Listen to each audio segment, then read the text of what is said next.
Shalom saudaraku yang kekasih di dalam Tuhan Yesus Kristus. Bagaimana kabar Anda semua?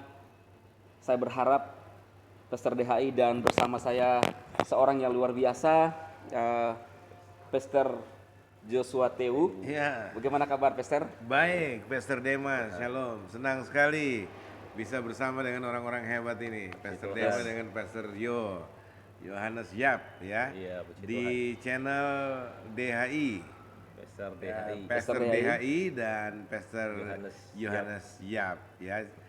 Pemirsa Yohanes Yap channel dengan pemirsa Pastor DHI channel. Tuhan berkati.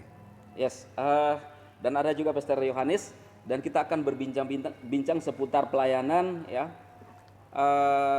Saya jujur baru beberapa bulan ini mengenal beliau dan ternyata saya lihat histori di YouTube.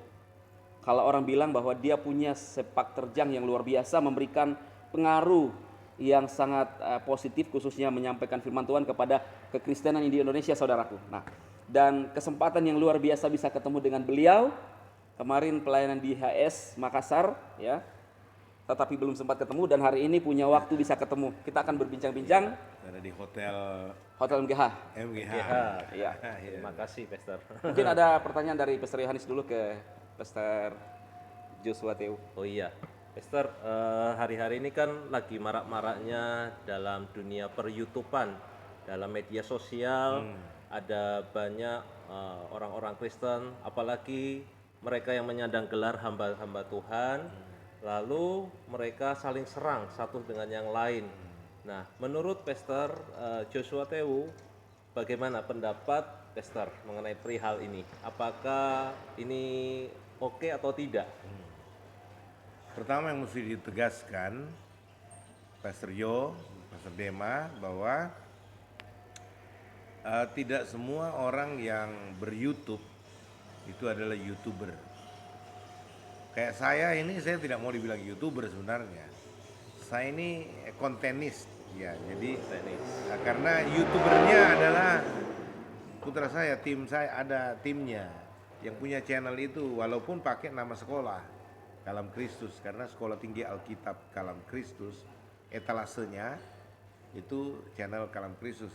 Sebenarnya itu dibuat, diproyeksi untuk memberikan edukasi teologi, edukasi firman Tuhan kepada kekristenan Indonesia, ya, dan semacam ruang berapologet juga, sekaligus ruang menyampaikan Injil secara kreatif, Injil Kristus.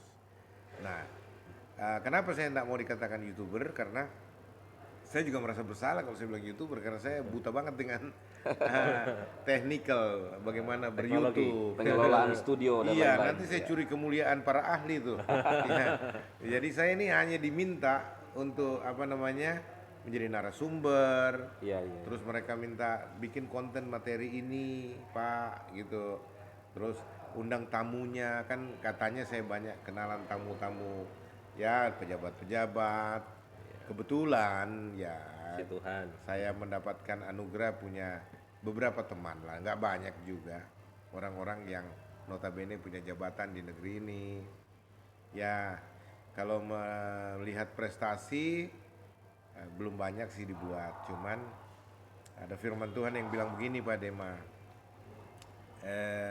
apakah engkau melihat orang bijak, orang yang cakap dalam pekerjaannya, di hadapan raja-raja dia akan berdiri, bukan di hadapan orang-orang hina.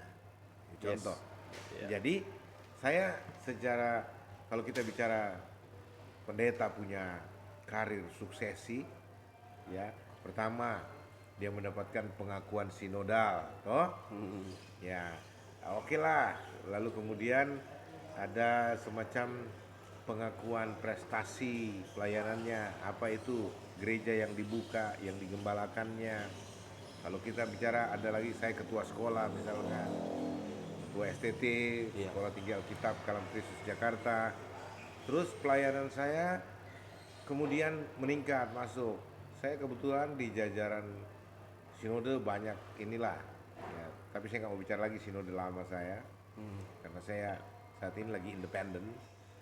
Dan kemudian sampai kepada Dirjen Bimas Kristen, Menteri Agama.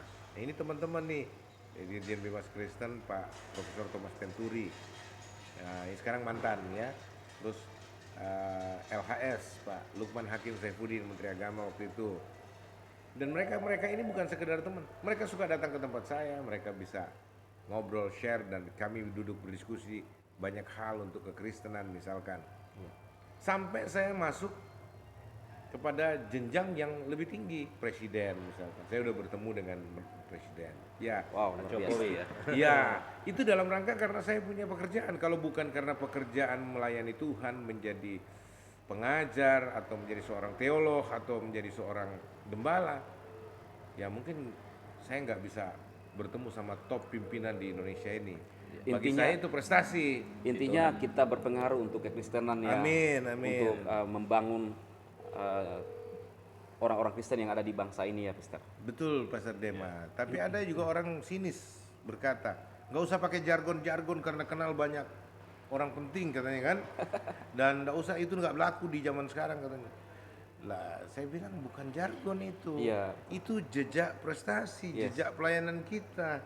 Dan tidak mungkin kita punya prestasi atau menorehkan sesuatu yang bersejarah yang banyak dirindukan oleh orang yang namanya pendeta. Iya. Ya, bukan kebetulan itu karena Iya. saya juga dipandang orang cakap dalam pelayanan saya, bidang pelayanan saya gitu loh. Kalau saya nggak punya kompetensi, mana ada dirjen, hampir beberapa dirjen itu saya kenal semua Pak. Ya, belum lagi direktur-direktur di bawahnya. Terus beberapa menteri saya kenal baik, suka ajak ngobrol dan sangat ini. Belum lagi kita bicara jenderal-jenderal. Ya, dan Pak Jokowi dengan sangat antusias berbicara dengan saya. Beberapa presiden saya sudah ketemu. Cuman yang paling berkesan ya sudah dengan Pak Jokowi misalkan. Dan ini kan bukan sekedar kebetulan-kebetulan gitu loh. Iya, betul. Ini anugerah Tuhan gitu loh. Kalau mereka ndak lihat saya punya kapasitas, bagaimana mereka mau jadi kawan gitu. Yes. Iya. Ndak usah jauh-jauh lah. Kalau saya nggak punya sesuatu yang bisa jadi berkat, YHS nggak akan undang saya gitu loh. Betul. Sesuatu yang luar biasa. Iya, cuma Pastor Yusak melihat, wah, ya saya juga harus akui, Pastor Yusak sebagai salah seorang yang Tuhan pakai untuk membentuk saya dari awal, Pak. Iya. Ya, sehingga kalau dia lihat buah pelayanannya seperti ini misalkan, ya itu kan juga jadi semacam apa, kebanggaan. Saya juga senang, misalkan lihat hasil pelayanan saya jadi gitu ya. Saya senang, Pak. Nah, kalau Pastor Yusak misalkan undang saya, nggak berlebihan. Artinya apa? Beliau, walaupun beliau tidak suka banggakan diri begitu, tapi saya suka mengatakan, saya ini juga salah satu hasil buah pelayanan Pak Pastor Yusak Hadi Siswantoro. Wah. Kami masih muda-muda di Makassar, beliau masih muda masuk khotbah, wah itu pengkhotbah favorit kami itu Pastor Yusak. Tahun Oke, berapa itu, Pak? Tahun berapa? waktu mulai buka SOM pertama kali Betani, baru cikal bakal Betani, belum ini loh. Saya masih kuliah di Unhas Hasanuddin University. Ya. Itu tahun 86 87 ya. Sudah 87 paling top itu. Lalu saya kalau enggak salah saya ini murid SOM pertama Betani, dulu masih Betani. Iya, iya. Ya, GBI Betani. Belum berdiri sendiri. Gitu loh. Saya SOM pertama. Nah, baru itu ya kemudian saya lanjutkan lah ya, untuk itu. Jadi semua materi somanya sampai sekarang masih saya pegang itu. Iya, iya. Ya, salvation, Holy Spirit, divine healing and blessing, second coming, family altar 1, altar 2. Wah, saya kuasai nih. Iya, iya. Dan saya paling favorit sekali pengajarannya Pastor Yusak Hadi Siswantoro. Iya, Ini contoh saya. iya. Dan berbicara tadi kita sebut Pastor Yusak, jujur saya juga merasa bahwa walaupun saya masih baru awal ya Pastor ya, tetapi di channel kanal YouTube saya menulis bahwa dia adalah bapak rohani saya. Iya, enggak. Iya. Bagus. Oke. Dan kita lihat sekarang ini Pastor Joshua banyak polemik di YouTube dan termasuk Pastor Joshua jadi serangan juga dari para teolog-teolog. Apa sebenarnya yang terjadi dan bagaimana tanggapan Pastor Joshua ini? Menurut laporan ini banyak orang kasih tahu ya, terutama tim YouTube saya ini, itu saya viral 2 tahun lebih, 2 tahun viral itu nama Joshua Tewu itu di atas Trending. kalau algoritma ya, trending topik terus. Walaupun trending topiknya pro kontra gitu loh. Iya. Ya kalau ditanya kenapa begitu, jujur saya nggak tahu. Karena saya juga bukan orang yang sengaja tampil beda, sengaja buat sesuatu, tidak. Saya bahkan banyak belajar dari tim YouTuber saya ini, bahwa pertama lucu. Iya. Saya coba bilang, oke, tolong sediakan saya ruang untuk menyampaikan firman, mengajar, memberitakan Injil. Terus waktu mereka lihat cara saya khotbah, seperti khotbah di gereja, ya khotbah tradisional gereja, artinya mindahkan mimbar dari gereja ke YouTube. Nggak ada yang nonton, Pak, katanya. Itu ya. Kalau khotbah kayak gini nggak ada yang nonton, Pak. Ya. Iya, iya. Terus gimana khotbahnya gimana? Khotbahnya mesti padat, nggak bertele-tele. Saya bilang dalam hati saya tersinggung ini, ketersinggungan profesi kan. Lu Ya. anak kemarin nggak sekolah mau ajarin saya. Ada ego muncul ini. Iya, tapi mereka orang-orang yang ahli memang melihat algoritma YouTube bagaimana, apa rekam jejak, terus kebiasaan-kebiasaan. Iya, namanya algoritma ya. Analitik. Yang kalau saya lihat gitu. Jadi mereka kasih tahu, oke lah materinya bagus, tapi harus dikemas dengan bahasa YouTube, konsumsi YouTube. Ya, sampai kepada peralatan tuh. Ya, kameranya harus saya kasih koreksi nih buat Dema. Kalau ada berkat Dema mesti beli kamera webcam. Ya, thank you, Ya, Mister. terus ada kayak paling tidak seremonik Seremonik, lah kalau itu atau oke. jenis lain misalkan. Supaya karena gini, YouTube menilai lebih orang yang punya usaha lebih. Iya, betul. Kata mereka ya. Oh, Ya, jadi kalau cuma sekedar handphone atau apa mereka nggak terlalu ini. Tapi coba lihat, biar sedikit tidak terlalu banyak penonton kita tapi berkualitas materinya, sajiannya. Ya, misalkan tampilannya dia punya kamera, gambarnya bagus, audionya bagus, ya apalagi materinya bagus, itu poinnya tinggi. Ya, termasuk kalau kita bicara monetisasinya. Iya. Iya. Itu saya dikasih tahu begitu. Tapi kan saya orang nggak Masukan yang tahu baik. banget yang masalah begitu, Pastor Iya, Yo. iya. Makanya saya bilang, ya udah terserah kalian bagaimana lah. Ya, saya coba biayai, ya saya coba modalin mereka, ya oke sediakan peralatannya. Ini gini. Oke, terus materinya, materi yang repot. Ya, jadi jangan pindahkan mimbar gereja ke YouTube. Nggak laku, mesti buat mimbar baru. Iya. Ngerti maksudnya Iya, kan? iya. Ya, sejak itulah saya minta bantu mereka, coba temukan judul-judul bagaimana. Ini yang saya mau bawa materinya. Kalau solo, kalau sendirian. Iya. Ya, akhirnya mereka bikin beberapa kali, saya mulai nangkep. Oh, begini. Berarti ada tim konseptornya sendiri. Ada Luar tim biasa. konseptor saya. Dan mereka akan perhatikan, kalau saya sendiri penonton misalkan paling tinggi dalam satu minggu itu 15.000. Tapi kalau saya berdua gitu, apalagi sifatnya dialog, debat, wah itu retensinya dan penontonnya jauh lebih tinggi. Sampai ratusan ribu. Ya, ya, Mister. ratusan ribu misalkan. Terus model debat saya kayak Egy Sujana misalkan, ya Prof. Egy Sujana itu sampai sekarang hampir 2 juta ya, 1.800.000 lebih misalkan. Nah, mereka kan pelajari semua itu, lihat gitu loh. Tapi kan itu urusan mereka. Iya. Urusan saya bagaimana menyampaikan kebenaran. Dan ternyata kebenaran yang dengan tulus, bukan dengan maksud mengejar viewer atau mengejar apa subscriber. Saya bahkan hampir tidak pernah minta. Kalau perhatikan di Kalam Kristus itu nggak pernah saya bilang, sebelum lanjut tolong kasih like, tolong kasih komen atau subscriber. Hampir nggak pernah di channel saya, kecuali di channel ini saya bilang jangan lupa ya, kasih begini channelnya Sama juga, Mister. DHI. Jarang minta juga Jarang subscribe. juga ya. Tapi kalau penonton itu dia diberkati, dia senang, ya, dia pasti Iya. melakukan like dan subscribe itu otomatis nggak usah diminta. Spontan aja. Gitu loh. Iya. Itu contoh. Jadi di situ saya belajar Pastor Dema, Pastor Jo. Artinya channel kita betul-betul memberkati Iya. audiens. Itu dia. Iya. Nah, itu yang saya bilang tadi.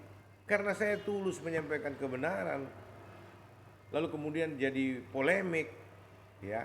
Apalagi ada kasus tertentu orang goreng-goreng, kaitkan sana, kaitkan sini kan. Nah, itu kan saya nggak sengaja. Artinya Ya itu yang saya percaya, itu yang saya sampaikan, ya itu yang gejolak di hati saya. Kalau saya mau mengkritisi materi tertentu atau bahasan tertentu atau tokoh tertentu, saya mau bicarakan tertentu, itu benar-benar murni hanya untuk memberikan edukasi. Nah, kemurnian itu dirasakan oleh orang-orang. Iya. Tapi tetap saja yang namanya media sosial apalagi YouTube ini kan hutan rimba belantara, Ya. pertarungan segala macam, Para teolog. para teolog, para pemangsa teologi ini kan banyak ini. Saya lihat yang paling sering vokal yang istilahnya menyerang Pastor Joshua itu Pak Mangapul Segala ya. Bahkan lucu yang diajak-ajak debat itu. Sebenarnya kalau sebut namanya itu untung di dia kata orang gitu. Karena nanti dikaitkan kan gini-gini segala macam. Yang ke papa lah kita nggak- memberkati nggak dia. apa-apa, ya betul juga sih. Artinya iya saya juga heran abang ini, saya panggil dia abang lah. Abang sayang gitu ya. Ya, Dulu abang di YouTube. sayang lah. Karena dia juga bilang adekku sayang. Gitu. Cuma itu kan gaya bahasa sayang-sayangnya teolog itu beda. Jadi kenapa dia benci saya jujur nggak tahu. Sampai sekarang saya kadang-kala juga cari waktu tenang ya. Apa yang buat saya punya abang ini benci sekali sama saya. Tapi selalu asal ditanya alasannya bukan benci. Ya saya hanya untuk meluruskan supaya jadi pendeta yang benar kau katanya. Jadi teolog yang benar kau. Ya kalau bicara kayak begitu kan ya siapapun yang dengar apalagi yang bersangkutan, Iya. kita kan merasa kak sombong banget sih. Harus siapa rupanya kamu? Sudah sehebat apa kamu rupanya? Apa prestasi yang kau sudah torehkan? Kalau mau bicara prestasi, kalau mau bicara buah pelayanan, walaupun dia secara umur lebih tua, saya lebih banyak menorehkan prestasi di bangsa ini istilahnya.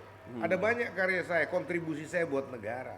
Ada banyak hal yang saya sudah buat contohnya. Tapi kan nggak perlu dipamer.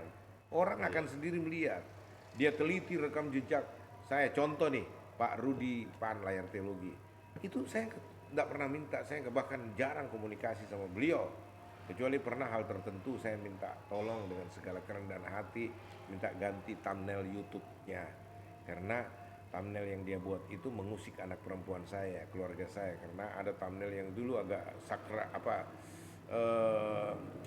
vulgar sekali. Waktu saya habis ribut sama ribut teologis ya sama Mangapul Sagala dan Ustadz Suma di Makassar ini, Zulkifli Muhammad Abbas. Ya, 3,5 jam saya bicara dalam retensi suara yang tinggi sekali. Yang aduh itu saya nggak tahu itu 3,5 jam rupanya menurut perhitungan Rudi, Pak Rudi Layar Teologi. Nah dia sampai tergelitik bangun satu judul Joshua Tewu kuat nge-seks, punya tenaga kuda, kuat nge-seks 3,5 jam gitu. Wah, ekstrim. Judulnya Itu ekstrim. kan kuat nge-seks itu jadi Pikiran orang itu jadi dan negatif. iya, dan anak saya dikirimkan banyak oleh teman-temannya. Oh bapak lu gini, apa benar gini kok gini apa segala macam. Dia terganggu, dia bilang Pap ini gimana, Pap nggak komplain. Kalau yang lain-lain sih masalah teologi kita nggak masalah, tapi ini kan bicara Iya, betul. begini. Akhirnya saya telepon Pak Rudi Pan. Pak Rudi, sorry ganggu. Iya Pak Yosua, orangnya baik sekali. Pak Rudi Pan itu orangnya baik. Kalau bicara juga sangat